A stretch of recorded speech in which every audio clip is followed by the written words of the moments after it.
Welcome back to the channel where we don't just react, we analyze. Today, we are diving deep into bombshell revelations about Prince Harry and Meghan Markle's so-called arrangement. The couples are living separate lives, professionally and maybe personally, too. Lady Colin Campbell joins Dan Wootton to break it all down, and her analysis is razor-sharp, as always. From Meghan's Hollywood ambitions to Harry's apparent retreat into the background, we are looking at a relationship dynamic that's as puzzling as it is telling. Let's get into it. A major new report out of the US provides insight into the strained and bizarre relationship between Prince Harry and Meghan Markle. Lady Colin Campbell is going to give her analysis on this in just one moment. But first, let me take you through the brand new report from In Touch magazine, which says that Prince Harry and Meghan Markle don't think that their separate lives are a big deal. A source close to the couple exclusively telling In Touch they really are leading separate lives and they're okay with that. While others might consider the long-distance nature of their relationship a big deal, Harry and Meghan don't. Meghan wants to be taken seriously as a big player, and in Hollywood, appearance is everything. It's all been leading to this. The source added, Meghan got tired, always being a package deal. She's long been super independent, which has caused some tension, but now her and Harry are on the same page. So Lady Colin Campbell, In Touch magazine, effectively reporting that this is now an arrangement, that the separation seems to be permanent, at least on a professional basis, but perhaps personally too. What do you make of it? Well, Dan, have we not been saying this for some time? Isn't it nice that Harry and Meghan's people are now actually confirming what we've been saying? She has a track record with her men of being very volatile and very trying and very difficult. But she's, Trevor, Corey, other men. She's a very variable reinforcement girl. 1 minute she's all over them and the next she's all over them in the absolutely opposite way. So her personal relationships have a shelf life date. So I'm not surprised that at some point, especially a man who had as much to offer in worldly terms as Harry, would finally have got fed up with all of the dramas and all of the nonsense and all of the false promises.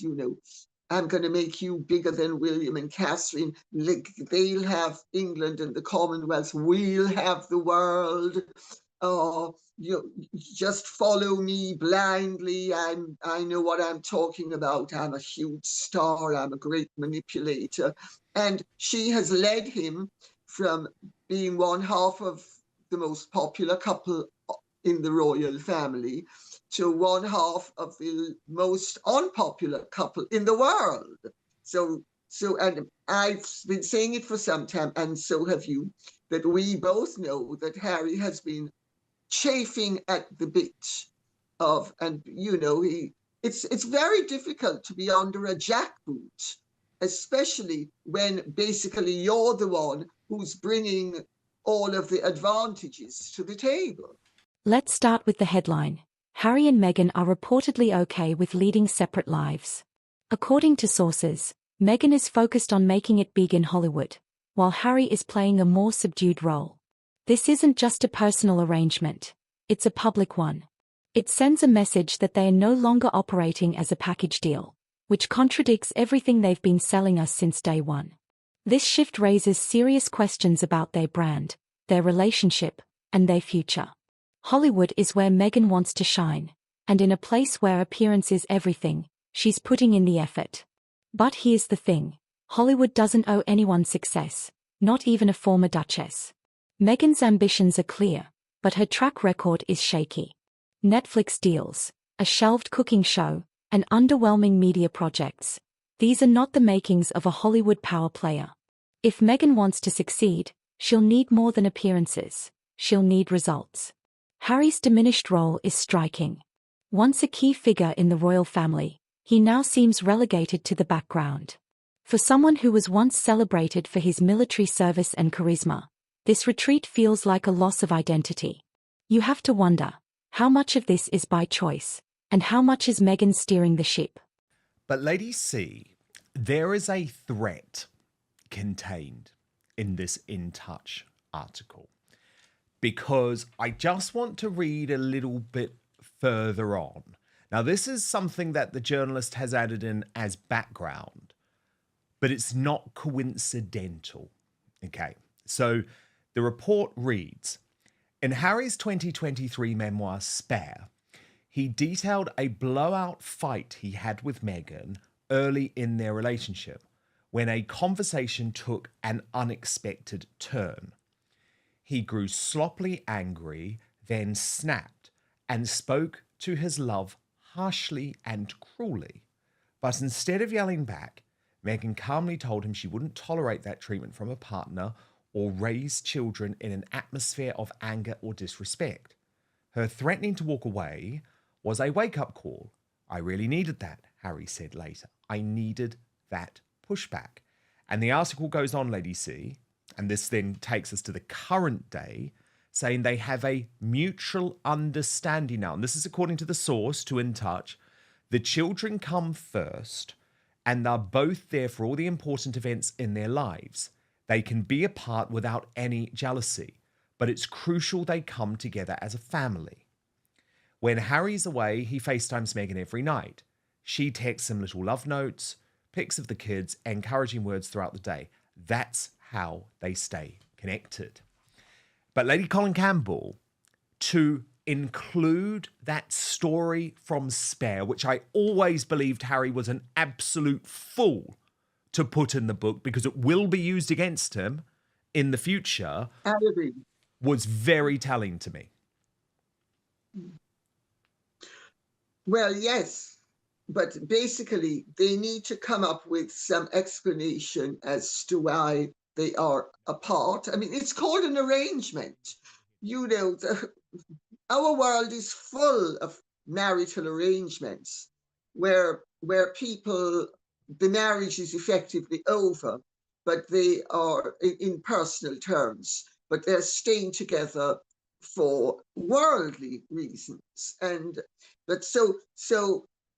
But by putting this information in the way they have put it in, the source tells me that Meghan is the one who has planted this, and that she my thoughts exactly. Lady Colin doesn't mince words, describing Meghan as having a history of volatile and fleeting relationships. She highlights a pattern of control followed by fallout. This isn't just gossip, it's a warning. When your relationships have a shelf life, as Lady Colin puts it, it's only a matter of time before the cracks start to show. Harry might be realizing that he's not the exception to the rule. Harry and Meghan have always sold themselves as a team, a modern salt and pepper partnership. But now, with this arrangement, that narrative is falling apart. This isn't just a personal shift, it's a branding crisis. If they are no longer a united front, what happens to the Sussex brand? Their appeal was always tied to their togetherness, and this arrangement undermines that entirely.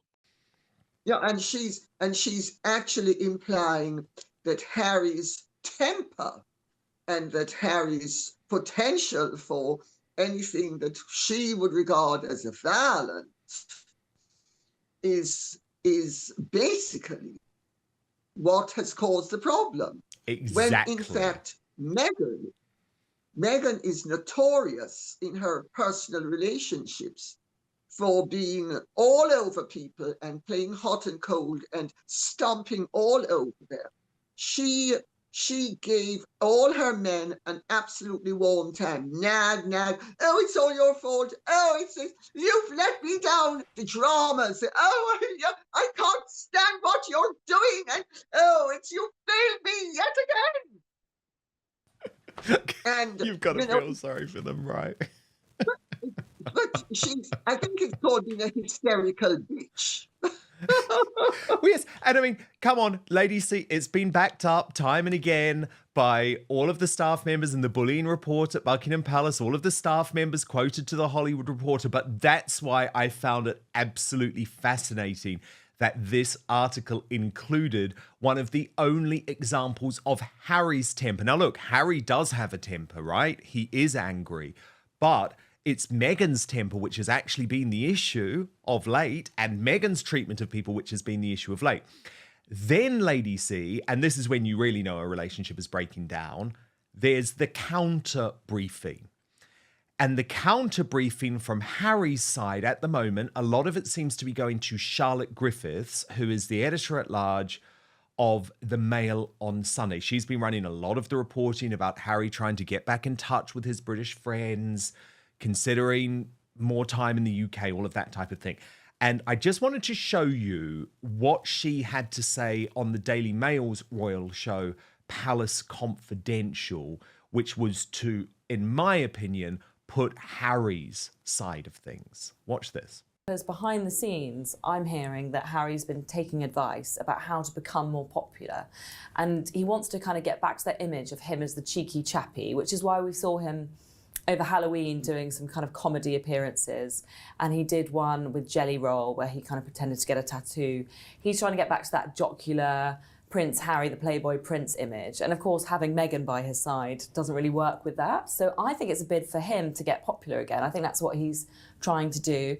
Meghan's reasons, I don't know. I was going to say, so you think this is all Harry, look, you're killing my buzz, I need to get on with it. You know what I mean? What's Meghan's strategy? I think partly, but you know, I think Meghan, meanwhile, wants to present herself in the new year as the face of this cookery show, as like sort of Martha Stewart Mark II, as a sort of very sensible cookery, you know, queen. So I suppose they're aiming for different images. I don't know whether, you know, he said to Meghan, "You're cramping my style," but they're aiming for different reputational strategies, and so they're doing it separately.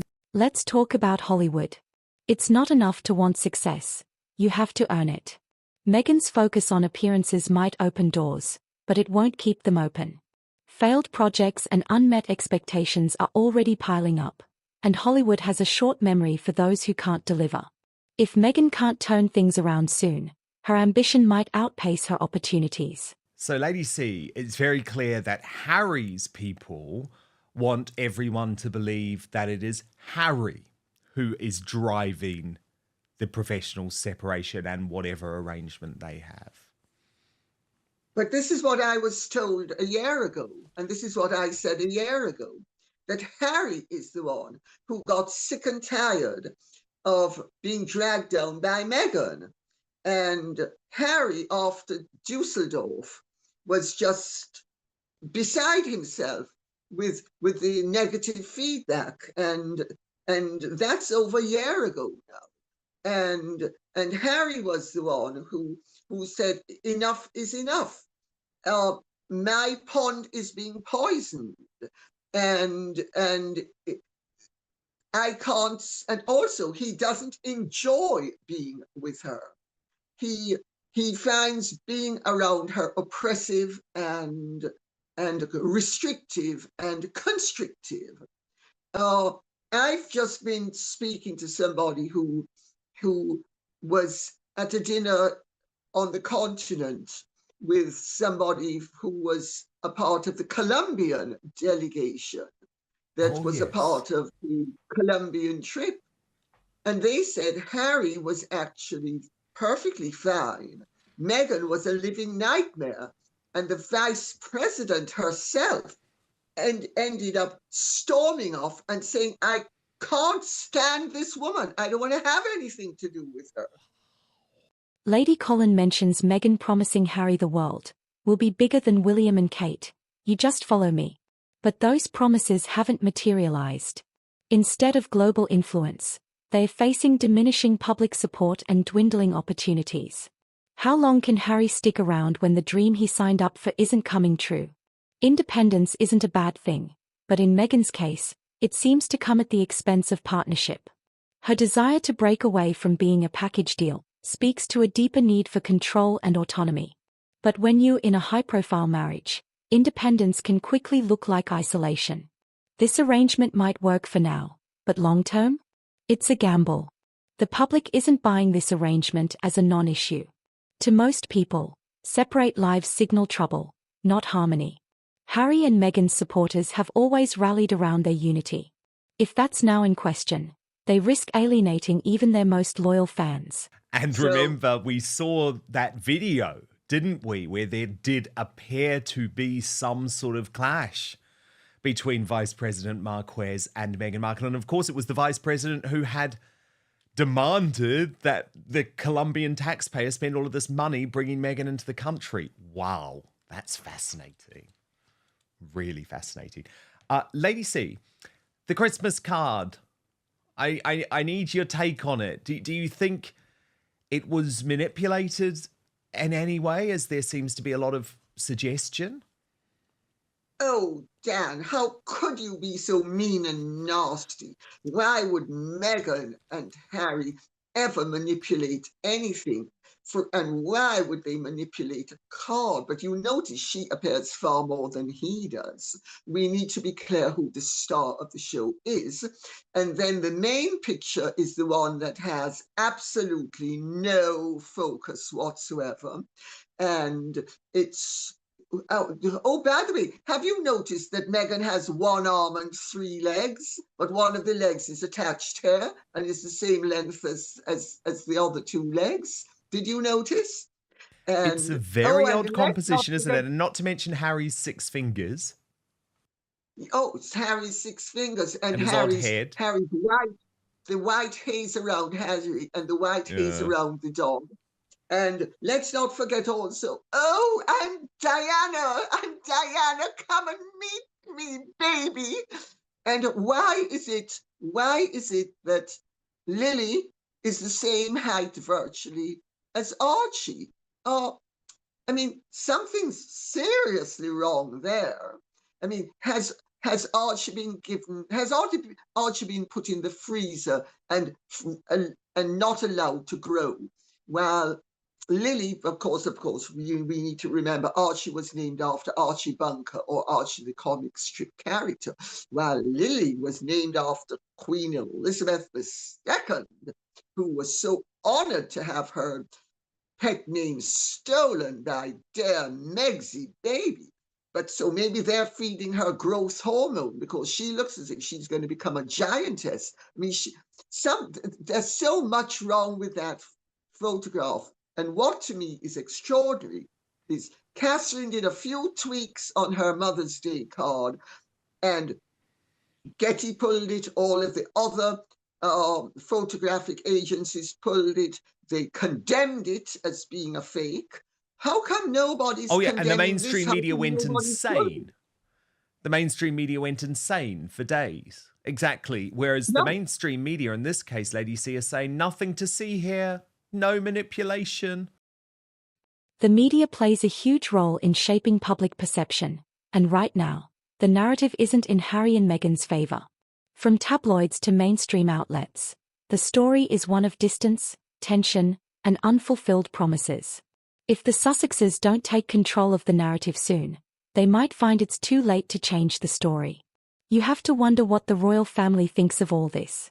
Harry and Meghan's separation, even if it's just professional, must feel like vindication to some. They left the royal fold to forge their own path, but that path seems rockier than ever.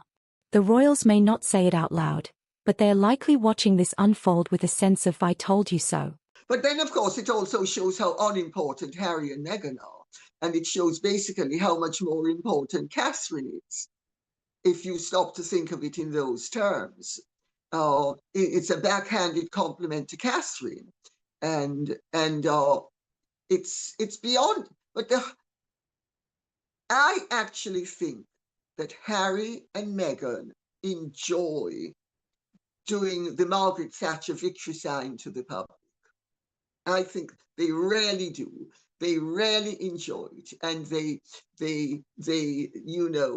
like creating scenarios where people will doubt them, where people will, or they make idiots of people. For instance, yeah, when H proposed to me, we were roasting chicken. And Archie's favorite word was crocodile. and we asked his granny for a waffle maker because Archie loves making waffles. And don't, whatever you do, go and look in the Urban Dictionary for what any of that means. Lady C, speaking of classy Christmas cards, just released today from the Prince and Princess of Wales, taken from the lovely family video, which was obviously released when Catherine was cancer-free. Simple words, wishing you a very happy Christmas and New Year. However, Lady C, they are missing the Christmas lunch today. Now, we're assured that there's nothing to worry about there and that this was very much planned because they're in Norfolk. Is that your understanding? Like, nothing to worry about Catherine and William not being at the lunch? Lady Colin describes Meghan as a variable reinforcement girl. One moment she's all in, the next she's pulling away. This kind of inconsistency doesn't just strain relationships, it erodes trust.